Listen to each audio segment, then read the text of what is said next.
भगवान ने अपनी वंशी का निनाद किया। ब्रजमंडल में अनेकों गोपियां, लाखों गोपियां। सुखदेव जी कहते हैं, हे परीक्षित, ये वंशी बजाने वाला एक, वंशी को सुनने वाली गोपियां हैं अनेक। और जैसे ही वंशी को सुना, उन्हें लगा प्रभु हमें बुला रहे हैं। ब्रजमंडल में अनेक गोपियां हैं, अलग अलग कार्य में सब व्यस्त हैं। और जब प्रभु की वंशी को सुना, लगा प्रभु हमें बुला रहे हैं। जैसे ही सुना, सुध बुध भूल गई। एक गोपी घर में झाड़ू लगा रही थी। वो इधर झाड़ू लगा रही है, उधर वंशी सुनाई दी। उसे लगा कि मेरे प्रभु मुझे बुला रहे हैं। जैसे ही वंशी को सुना, झाड़ू लगाना भूल गई, झाड़ू को छोड़ दिया और महाराज दौड़ पड़ी है। एक गोपी घर में गोबर का चौका लगा रही थी। एक गोपी गोबर का चौका लगा रही थी। गोबर का चौका लगाते लगाते जैसी वंशी सुनी, उसे लगा प्रभु बुला रहे हैं। गोबर का चौका लगाना भूल गई, गोबर के सने हाथों से ही दौड़ पड़ी है। एक गोपी गाय का दूध निकाल रही थी। गाय का दूध निकाल रही है और दूध निकालते निकालते वंशी सुनाई दी। उसे लगा प्रभु मुझे बुला रहे हैं, लगा मुझे भगवान बुला रहे हैं। दूध निकालना छोड़ दिया और दूध की बाल्टी को लेकर ही दौड़ पड़ी है महाराज। एक गोपी सिंगार कर रही थी, एक आंख में काजल लगाया था, वंशी सुनाई दे गई। एक आंख में काजल लगाया, दूसरी आंख में काजल लगाना ही भूल गई महाराज। दौड़ पड़ी है प्रभु के लिए। एक गोपी गाय को चारा डाल रही थी, जिसे बोलते ना गाय को चारा डाल रही थी महाराज। गाय को चारा डालते डालते वंशी सुनाई दे गई और पति आ गए, बोले देवी मेरा भोजन लगाओ जल्दी से, मुझे जाना है। महाराज गाय के लिए चारा लगाया था, पति के लिए भोजन की थाली लगा रही थी और महाराज वंशी सुनाई दे गई, सुध बुध भूल गई। अब महाराज हुआ क्या, गाय के लिए जो चारा लगाया था वो रख दिया पति के आगे, और पति के लिए जो भोजन की थाली लगाई थी वो रख दी गाय के आगे। उल्टा हो गया महाराज। सब सुध बुध भूल पड़ी है और दौड़ पड़ी है कि प्रभु मुझे बुला रहे हैं। और एक गोपी जाने लगी, उसके पति ने रोका, बोले कहां जा रही हो? प्रभु प्रभु प्रभु मुझे बुला रहे हैं। घर में ताले में बंद कर दिया। कहते हैं उस गोपी ने तो अपने प्राणों का ही त्याग कर दिया और सब गोपियों से पहले दिव्य शरीर से वो भगवान के पास में पहुंच गई है। सब गोपियां आई हैं।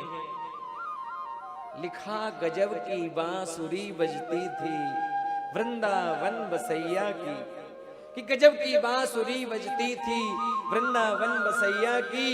करूं तारीफ मुरली की या मुरलीधर कन्हैया की। जहां चलता न था काम तीर और कमानों से, विजय नटवर की होती थी वहां मुरली की तानों से। अरे बजाओ तो जोर से बजाओ ना फिर, और क्या।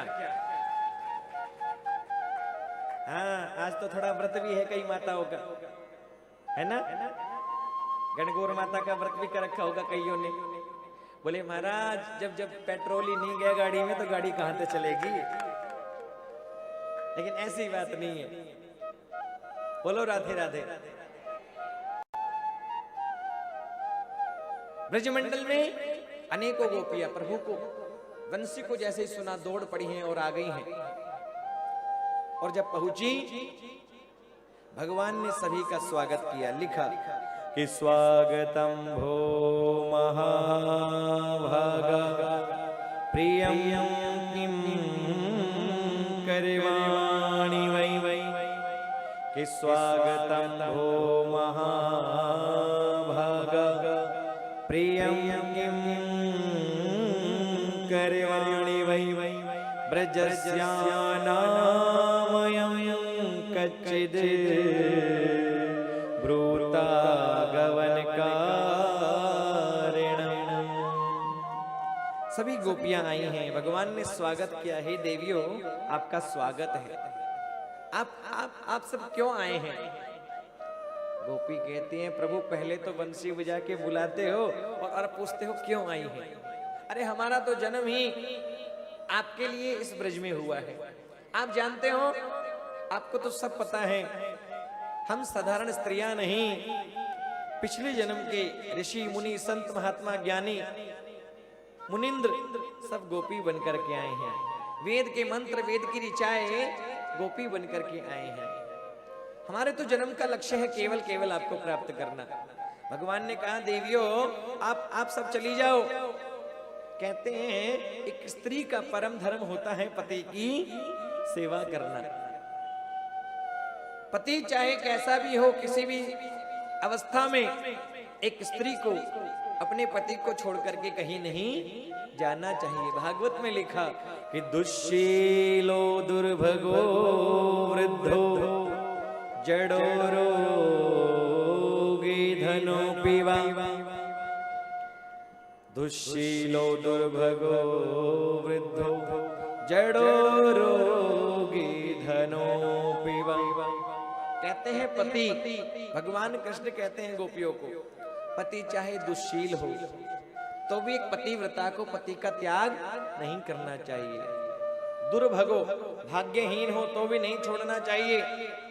वृद्ध हो बूढ़ा हो तो भी पति का त्याग नहीं करना। रोगी हो तो भी पति को छोड़ करके नहीं आना चाहिए। निधनोऽपि वा, अथा निर्धन हो गरीब हो तो भी पति का त्याग नहीं करना चाहिए। गोपी कहती हैं हे कृष्ण, वो तो हमारे शरीर के पति हैं, लेकिन आप तो हमारी आत्मा के पति हैं। आप तो पूरे विश्व के पति हैं। केसरीय पति, यज्ञपति, प्रजापति, धीयापति, लोकपति, धरापति, पतिर्गतिश्चांदक वृष्णि सात्वताम प्रसीदताम में भगवान सताम पति। आप लक्ष्मी के पति हैं। धिया आप बुद्धि के पति हैं। इस धरती के आप पति हैं। सब लोगों के आप पति हैं। जितने संसार में लोग हैं, प्रजापति, जितने आज विश्व की जनसंख्या है, आप सबके पति हैं। बोले पति का मतलब क्या? जो रक्षा करे। केवल मांग भरना ही पति नहीं होता। केवल अग्नि की परिक्रमा लगा ली, पति वही पति नहीं है। पति का मुख्य दायित्व है जो रक्षा करे। और हे केशव, आप तो पूरे विश्व की रक्षा करते हैं, पूरे विश्व का पालन आप करते हैं। हमारा तो जीवन का लक्ष्य है केवल आपको प्राप्त करना। कहते हैं भगवान श्री कृष्ण ने बड़ी परीक्षा ली गोपियों की। जब गोपियां परीक्षा में पास हुई, भगवान ने पतिव्रता धर्म का उदाहरण भी देकर के बताया। देखो देवी, एक बार एक पतिव्रता स्त्री थी। एक पतिव्रता स्त्री थी, रोज पति को भोग लगाती थी और पति को भोग लगाए बगैर कुछ भी नहीं खाती थी। एक बार पति रोज उन पति पत्नी का नियम था, घर में यज्ञ करते थे, हवन कुंड बना हुआ था, रोज यज्ञ करते थे। यज्ञ करने के बाद ही भोजन किया करते थे। पति पत्नी का नियम रोज यज्ञ करना, भगवान का ध्यान करना, फिर पहले पति को भोग लगता, स्वयं भोजन करती। अब महाराज हुआ ये, यज्ञ आरंभ हुआ, यज्ञ कर लिया। पति महाराज थके हुए थे, तो कहते हैं पति को नींद आ गई। पति ने भोजन किया और पति को नींद आने लगी। पत्नी की गोद में सर रख करके पति सो गए। पत्नी की गोद में सर रख करके पति सो गए और पत्नी पंखा झलने लगी, पंखा कर रही है। पहले की पत्नियां पति पे पंखा किया करती थी, आजकल भी करती हैं। अरे लाइट चली जाती जब करती है। किस किस की पत्नी पंखा झलती है? नहीं करती। बोले महाराज करवाती है। लेकिन पहले पंखा किया करती, अब पति गोद में सर रख करके सो गए और पत्नी पंखा झल रही है, हवा कर रही है महाराज। अब हुआ ये, पति पति भोजन करके सो गए और महाराज उधर पति पत्नी का एक छोटा बच्चा था, 7-8 महीने का बच्चा होगा। और महाराज बच्चा वो आया और घुटमन चल के आ रहा है, सोया हुआ था, जग गया, आ रहा था। और महाराज हुआ ये कि पत्नी की गोद में पति सर रख करके सोए हुए हैं और बच्चे को आता हुआ देख रही है पत्नी और सोचने लगी यदि मैं उठ करके नहीं जाऊंगी तो ये बच्चा हवन कुंड में गिर जाएगा, और उठ करके जाऊंगी तो पति की सेवा बीच में अधूरी रह जाएगी, पति की नींद खुल जाएगी। भगवान कहते हैं देवी वो स्त्री ये विचार ही कर रही थी कि बच्चा घुटमन आया और हवन कुंड में ही गिर गया। अब महाराज वो पत्नी तो प्रभु से प्रार्थना करने लगी, हे नारायण, हे जगदीश्वर, मैंने मेरे पति की सच्चे मन से सेवा करी है तो मेरे बालक का बाल विवाह का नहीं होना चाहिए।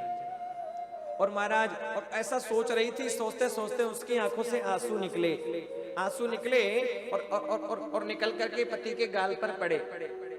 जब आंसू गाल पर पड़े तो पति की आंख खुली, अरे देवी रोती, क्या हुआ? और कहते हैं पत्नी दौड़ करके हवन कुंड के पास में गई तो जो बालक हवन कुंड में गिरा था, कहते हैं वो बालक तो अग्नि की लपटों के बीच में भी खेल रहा था, अग्नि भी उसका बाल बाका नहीं कर पाई महाराज। भगवान कहते हैं हे देवी, ये है पतिव्रता की महिमा। गोपी कहती है प्रभु बात तो सही है, लेकिन वो तो हमारे शरीर के पति हैं, आप तो हमारे सच्चे पति हैं। ऐसी कथा हम भी जानती हैं। गोपी कहते हैं देखो कृष्ण, एक बार एक पतिव्रता थी, रोज पति को भोग लगा करके भोजन करके स्वयं भोजन करती थी। पहले पति भोग लगाते, भोजन करते, पति को जल पिलाए, भोजन किए बगैर स्वयं जल भी नहीं पीती थी। पहले पति को जल पिलाती, भोग लगाती और फिर स्वयं भोजन करती। अब हुआ ये, एक दिन पति को विदेश जाना पड़ा, और पति को आकर के बोले देवी मुझे विदेश जाना पड़ेगा। तो अरे आपको भोग लगाए बगैर मैं तो जल भी नहीं पीती, आपको भोजन करा के मैं भोजन करती हूँ, मेरे नियम का क्या होगा? पति ने कहा चिंता मत करो। पति गए एक कुम्हार के पास में और वहां से जाकर के अपनी जैसी मिट्टी की मूर्ति बनवा करके लेकर के आ गए। मिट्टी की मूर्ति बनवा करके लाए और ला करके पत्नी को दे दी। ला करके पत्नी को मिट्टी की मूर्ति दी और कहा देवी जब तक मैं लौट करके ना आऊं तुम इस मिट्टी की मूर्ति को भोग लगाना, इनको जलपान कराना, इसका पूजन करना और फिर स्वयं बाद में भोजन कर लेना। तुम्हारा नियम भी निभ जाएगा और मेरा विदेश जाने का कार्य भी हो जाएगा। पति ने अपनी मिट्टी की मूर्ति ला करके पत्नी को दी, बोले इसको भोजन लगाना, भोग लगाना और स्वयं भोजन करना। ठीक है। अब महाराज पति मिट्टी की मूर्ति स्वयं की देकर के पत्नी को चले गए। धीरे धीरे समय बीतता गया, 1 वर्ष बीत गया और कहते हैं 1 वर्ष बाद पत्नी रोज का नियम है, पहले मिट्टी की मूर्ति को भोग लगाती है, उसको जलपान कराती है, बाद में स्वयं भोजन करती है, जलपान करती है। 1 साल बीत गया। 1 साल बाद पति आए, दरवाजे पर खड़े हैं, दरवाजा खटखटा रहे हैं। अरे देवी सुनती हो? और कहते हैं वो पत्नी मिट्टी की मूर्ति की पूजा कर रही है, मिट्टी की मूर्ति को भोग लगा रही है।